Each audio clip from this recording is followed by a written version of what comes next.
and welcome to a new episode of Changeling.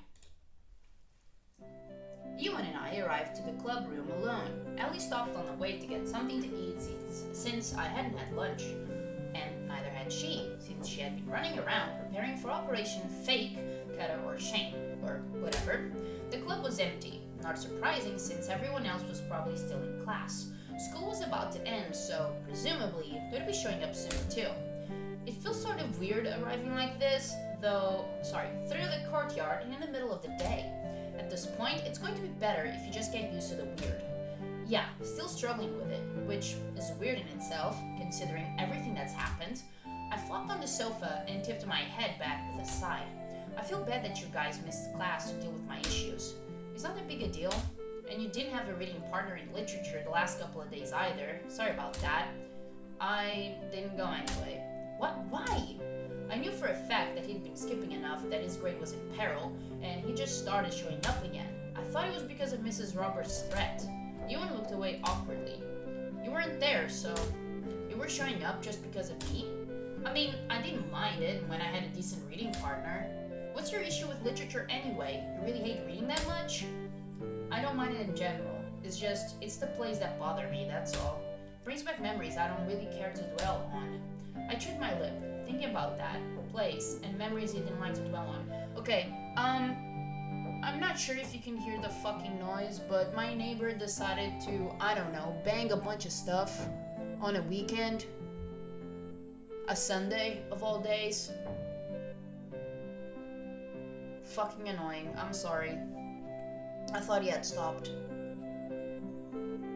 Well, giving up on performing had really been a struggle for him, hadn't it?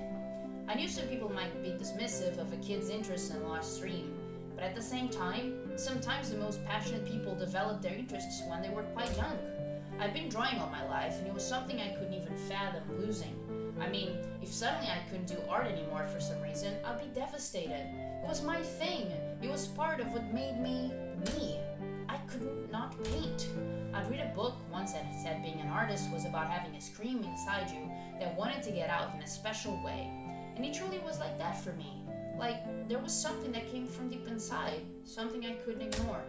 I imagine Ewan's drive to perform and love for being on stage were probably similar. Being in a situation where he couldn't risk putting himself in front of a lot of people meant losing that.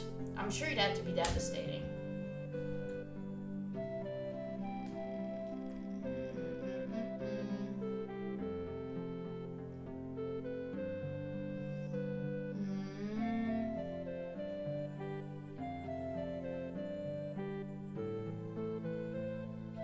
See, if he doesn't want to talk, I wouldn't be the type of person to press. And I doubted he wanted to talk about it as much as I wanted to know what happened, but in the end, I couldn't just satisfy my own curiosity by asking something like that. And I wanted to get him to stop thinking about it as well. So, I hope Drayson's doing okay. A less than graceful subject change, but subtly wasn't really my forte anyway. I'm sure he's fine. He's a tough kid. Your little brother isn't going to break him or anything. Tough kid? You said it like he's so much younger than us. Well, he's not human. Not all species age the same way we do. Drayson looks our age. He technically is nearly our age in physical years, but he's still just a little kid the way his people figure it. It's just that if his dad actually stuck him in middle school, people would definitely think that was weird. So he gets to be here with us, even though he'd probably fit in with a bunch of 13-year-olds better, at least in some ways. Ewan's phone chimed and he quickly pulled it out, glancing down at the screen. A slow smirk spread across his face. What's that? Drayson is hiding in your room. He says Spencer is cranky. That he is, more so than usual lately. I suddenly felt very weird about Drayson being in my room, alone. Didn't really think this went through. Though I didn't think Drayson would snoop or anything. Then again, he was such a ditz, he might do it without thinking that I might not like it. Ewan frowned slightly as another message came through. What now? He definitely senses fairy magic from Spencer.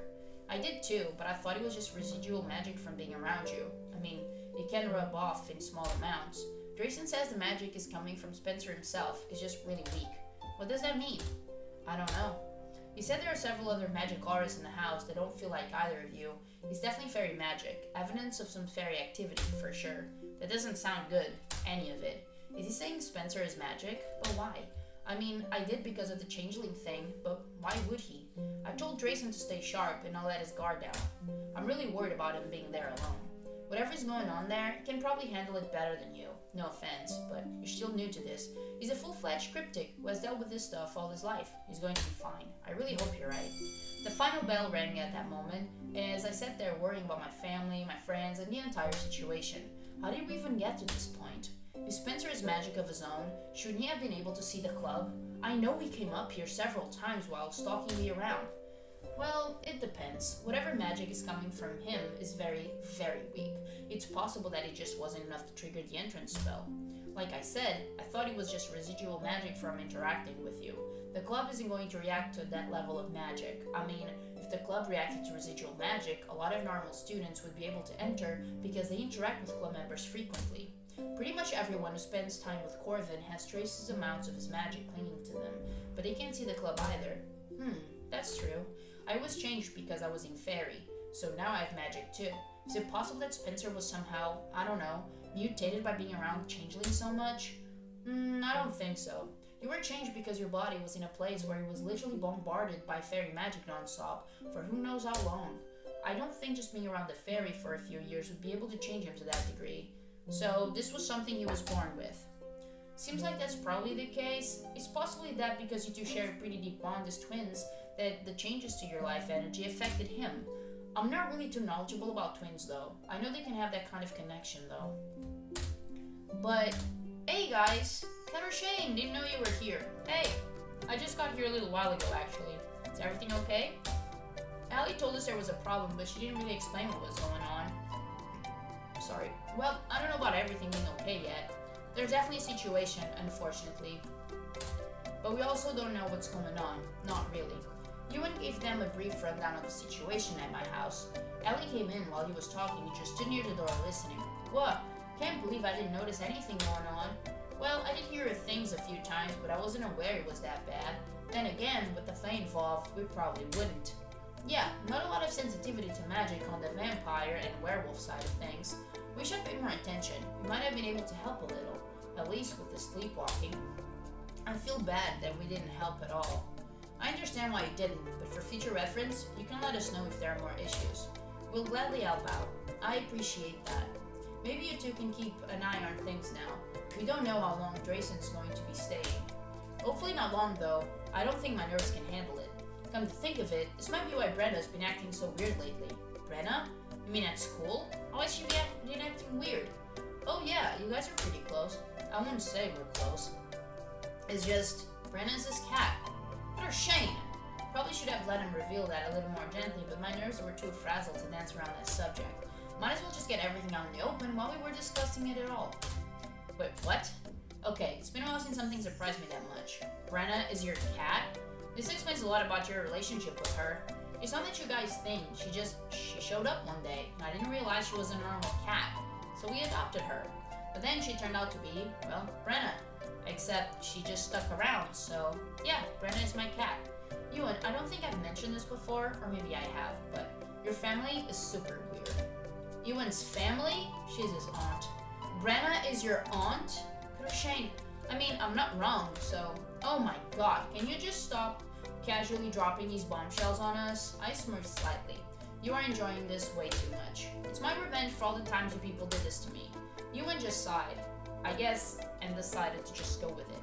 Yes, she's my aunt. Sort of? I don't know. I can't work out if she's actually married to my uncle or just engaged to him. What? An uncle? Is he anything like your dad? I don't know. Never met him. Based on what my dad is willing to tell me, I don't think he can actually leave Fairy for some reason. Anyway, so that big a deal. If you want a really crazy bombshell, Drayson is Mark's cousin. What? How is that even possible? Drayson's dad is with Mark's uncle. So, oh my god, is everyone in this club related to everyone else somehow? That's super weird. Though the idea of those who had family gatherings really amused me. I kind of wanted to see it, to be honest. Ewan just laughed. I've met him a few times at Drayson's place, so yeah. Man, someone needs to create a relationship chart at this place so we can figure out who's related to whom. This is nuts. As long as no one is their own grandfather or something, I think it's fine. Jeez. Anyway, I just came to drop off some stuff. I'm going to have to head out. I'm wanted at the agency, unfortunately. I'll probably have to give a full report on your situation, though. I wouldn't expect anything to come of that. Well, nothing more than them monitoring it from afar. This is way too steeped in fairy politics for them to get involved at this point. Helpful. Though, I'll see if maybe someone has some connections that might help us out. You never know. I understand. We need to head off too, but we'll definitely keep an eye on your place tonight, okay? Thanks. No problem. We'll let you know if anything happens. The three of them waved and headed off. Allie gave us a bag of food from the murder before she left, but to be honest, I wasn't all that hungry. All the fairy drama wasn't doing much for my appetite. I was too worried about, well, everything. Ewan didn't have that problem apparently. He was already digging into one of the bags for a sandwich. I pulled a pillow on my lap, frowning at nothing. Hey, Ewan? Yep. I was just wondering, you said your uncle can live fairy. Is that somehow related to your dad's exile? Why do you ask? I don't know, just trying to get a better feel for fairy politics, as Ellie says. Trying to understand what makes fairies ferrying along. Why do they do the things they do? I guess I just feel like I understand them better. Like if I understand them better, I'll be able to figure some of this out. I don't really know the story behind my uncle, to be honest. Dad won't talk about it. I mean, I've worked some stuff out on my own, based on some of my own experiences, I guess you could say. I've got a working hypothesis. Do you mind sharing it? Well, I don't know that hearing it will really help you solve the enigma of fairies or anything, but look, you know my dad was part of the Schwa, right? Right, yeah, and silly host, went around being a jerk, as Ancilis are wont to do, I suppose. Anyway, humans know the Schwa as some kind of terrifying host of fairies and ghosts, bullies for the most part, but they're way more than that, just to the Ancili court. The fairies you've learned about, the Sealies and Ancilis, they aren't the only fae, not in this world, not in other worlds. And not all factions get along. The Schwa is an army, and my dad was a captain in that army, more or less, fought battles for the Ancilis for centuries. But then he met my mom, and he did his duties, abandoned the knighthood, and vanished into the human world. For a long time, the fairies tried to get him back, mostly by going after my mom, because of course they did. Well, my dad was one of their best, and they never succeeded, so eventually they just exiled him. It was kind of a weak punishment, considering he left willingly in the first place, and if he tried to go back, they'd probably welcome him. But when he had me, suddenly all did renewed interest. Whether I was a human or a fae, they wanted me. So they really came after you, relentlessly. I don't remember much of it really. A few times when I was old enough, I remember them trying to lure me away. Fairies have this urge to wander away, and their voices are pretty seductive. But every time, my dad was there to bring me back home. Over the years, they kind of retreated, left us alone. Still, when it became obvious I was fae, they were back at it again. Stubborn jerks, aren't they? Stubborn and dangerous. That's the part of the story I know. The part I've theorized about is that I think they sent Brenna after me. My head was kind of muddled back then, so I don't remember it well, but I do remember a black cat. Brenna? You think Brenna was sent for you? Well, she was a knight as well, one of their most terrifying actually. That part, my dad did tell me.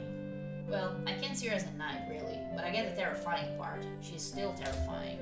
I knew at the time that someone big had been sent after us. Never really knew how that got us out of that situation, but I think my dad convinced her to leave us alone, for his brother's sake, because we're family. Sorry about that. If that's true, it makes sense why she'd have been exiled, and why they took pains to make sure my uncle couldn't leave. It would have been punishment for everyone. And I'm sure losing two of their best knights smarted. So they didn't want to lose. And I'm sure losing two of their best knights smarted. What does this mean? Did they mean mattered? I don't know. So they didn't want to lose my uncle too. And that explains why Brenna hates the Ancili so much. I knew she had major issues with them, but I honestly never would have thought it was because of a pretty dramatic love story. Fairies are fickle, moody cheaters, but when they love, it's with everything they've got. I mean, look at my dad. He gave up everything to be with my mom, and he never looked back.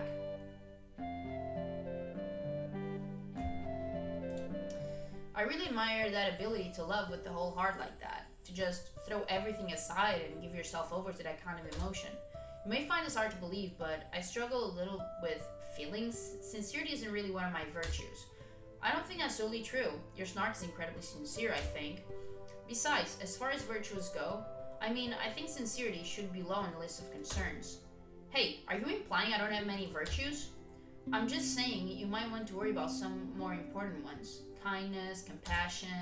I'll have you know I am a super compassionate person. Height. Hey! I smacked his arm. Height isn't even a virtue. It is if you want anything off the top shelf in the kitchen.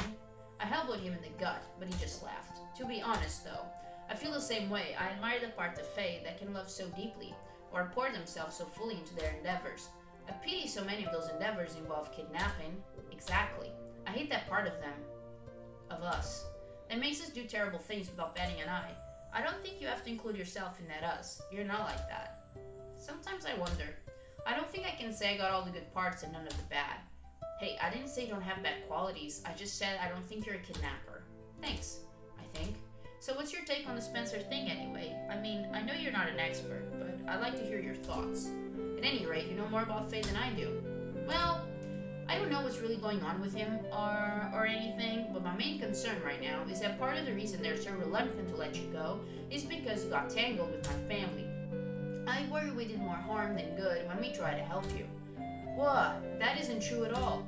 The Changeling thing was a pretty serious situation that needed to be taken care of. Yeah, but it might have been it might have been best to let you try to get help from the murder or anyone else. Brenna, my dad, and I have a strange relationship with the Unseelie and a long history. If by helping you we raise their ire, I just don't know the payoff is worth that. I mean, we did the whole ritual with you. If we had just dumped the potion on your head and called it a day, they might not have taken as much notice. As it is, it's clear you've got an actual relationship with, He suddenly colored and looked away. With us, I mean, that you actually know us and everything. It wasn't some coincidence or momentary lapse of judgment or whatever. I think you're jumping to conclusions. We don't know they wouldn't have started going after Spencer regardless of who helped me. Maybe, but I feel like they should have moved on by now. With a simple broken contract, but they haven't. I know they can be weirdly stubborn about things, but this feels like more. And look, they lost my dad, they lost Brenna, me, now you. 4 losses, all related to the same family, is a lot to deal with, and changelings are particularly valuable. I just worry that we really anger them with this. 4 losses. Ewan kept talking, but I kind of tuned him out a bit because somehow that felt wrong. They lost me, but I didn't know why. It was like an old memory that I couldn't quite fully latch onto. On top of that, they could be worried my dad gave you fairy secrets that he shouldn't have. That would definitely make them very reluctant to let you go. I don't know why it felt like the Fae had lost Spencer too, because they've never had him to begin with. I was their target from the start? But why didn't that feel right? Ewan paused, giving me a curious look. Darshane? Fairies. And Spencer. What's wrong? I don't know. Feels like there's something I'm forgetting, something important.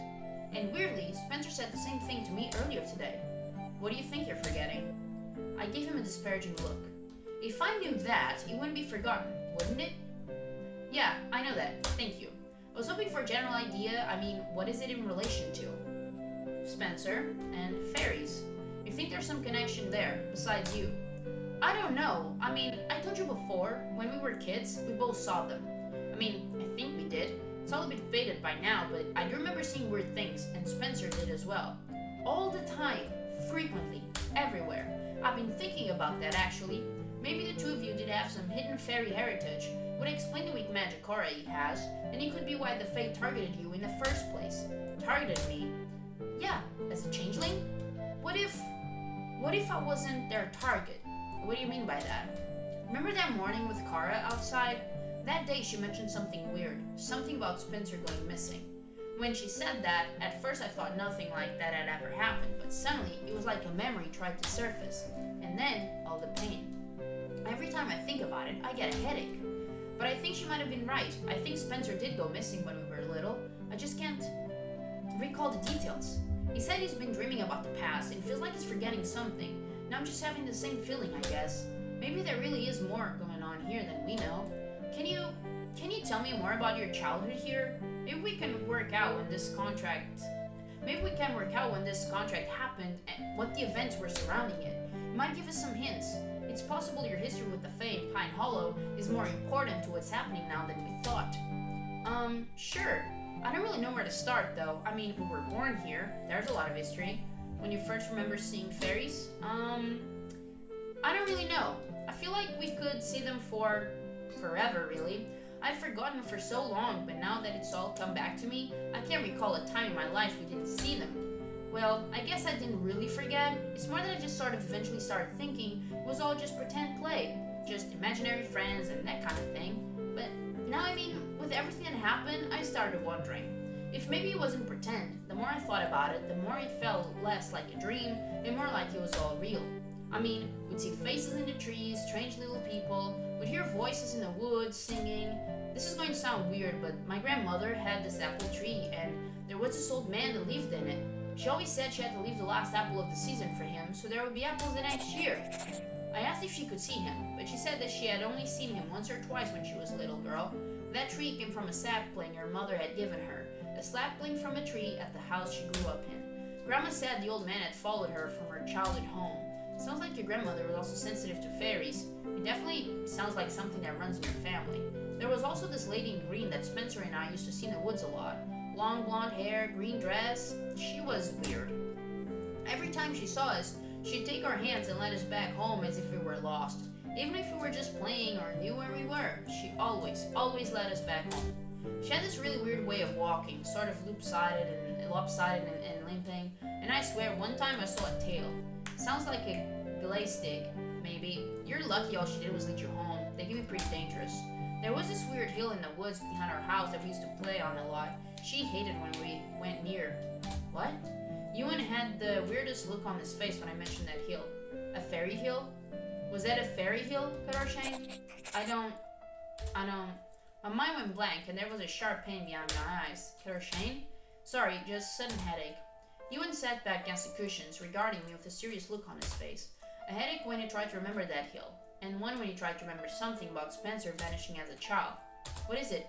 Well, I can't say for sure based just on what you've told me, but I bet part of what you're forgetting is that someone doesn't want you to remember what happened at that hill. What do you mean by that? It's possible someone put a seal on your memories about that place. Something, meaning something to do with all this, the Changeling thing. Spencer, me, a strange hill, a protective fairy that wanted you to stay away from it. And I happen to know there's a fairy mountain here in Pine Hollow that's been dormant for about 10 years, give or take. A dormant fairy hill. And was this feeling again, that reticent memory, and that pain. So it all goes back to that hill then. Somehow that felt right. I couldn't say why. But even so, where did Spencer fit into all of it? I couldn't help but feel all of it was my fault. That I should have protected him better. Not to mention that it felt like I'd somehow put my parents in harm's way with all this as well. And Ewan's family also got pulled in. With their history, I was certain they preferred not to be dealing with this again. I'm sorry for dragging you into this.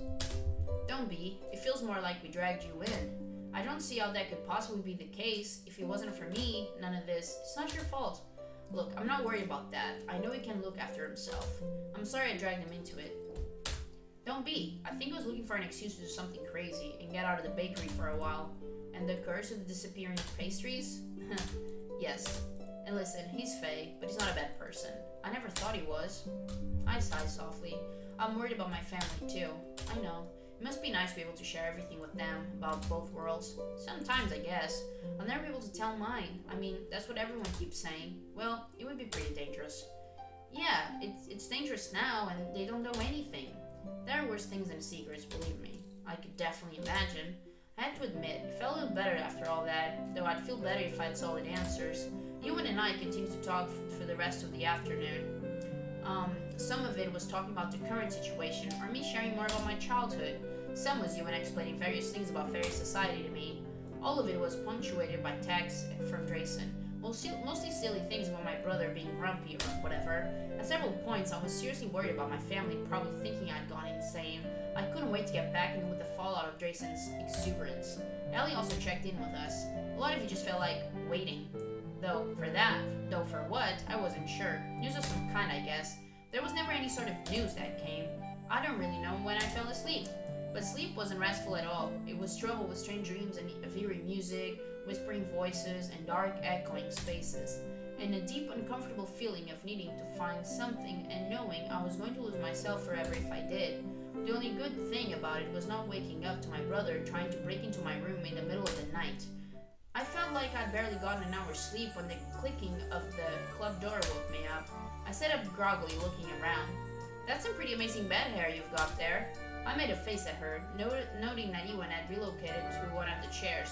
He looked wide awake. I had no idea when Ellie had arrived. "What time is it?" "Nearly 8 in the morning." "What?" "I don't feel like I slept nearly that long." "You look like you were having bad dreams. I wasn't sure if I should wake you or not." I stretched slightly. "I don't really remember dreaming about anything, to be honest." I rubbed my head, biting back another yawn. "So, what's happening with everything?" "I haven't heard from Drayson since pretty early this morning." "What did he say?" "Well, it was close to 3 in the morning, and all he said was, 'I see what Changeling means.'" "That's it?" I stood quickly, the last dregs of sleep draining away. "We need to go check. Just calm down. Maybe he's still asleep. He is pretending to be you, but sick." "Yeah, maybe he's asleep, and maybe my crazy, fairy-possessed brother killed him in his sleep." That escalated quickly. "I don't think Spencer has regressed to being capable of murder just yet." "Yeah, you haven't seen how creepy he's been lately. I seriously don't know how you people can be so calm about all this." "Well, I know this all seems dramatic and upsetting for you, but, well, we're kind of used to it." "That's not reassuring." "Look, you stay here, I'll go check it out and see what's going on. We can't really have an extra cat or Shane showing up at your house." "I'm not the extra, I'm the real one, thank you very much." The door to the library suddenly slammed open and a familiar pink-headed unicorn burst into the club room. "Ewan, big problem." "Is that Drayson? Drayson, what on earth did you do?" "What the hell is going on? Put me down." He saw me. I mean, the glamour kind of started to fade and he saw it, and I just... "Did you kidnap my brother?" I didn't know what else to do. I said, "Put me down." Startled, Drayson did just that, and Spencer stood there, red-faced, glaring at everyone, looking like he might bolt for the door any second. "Did you really carry him all the way here over your shoulder like that?" "Better yet, how did you carry him all the way here?" "Well, I mean, he is kind of a horse, sort of, and as long as you're a virgin..." "I'm sorry, what?" "Yeah, well, that definitely describes Spencer. Will someone tell me what the hell is going on here?" "I guess now is as good a time as any. Why don't you sit down? This may take a while." What the heck is going on? Alright guys, that is it for this episode. Thank you so much for watching. I really appreciate it, and I'll see you soon.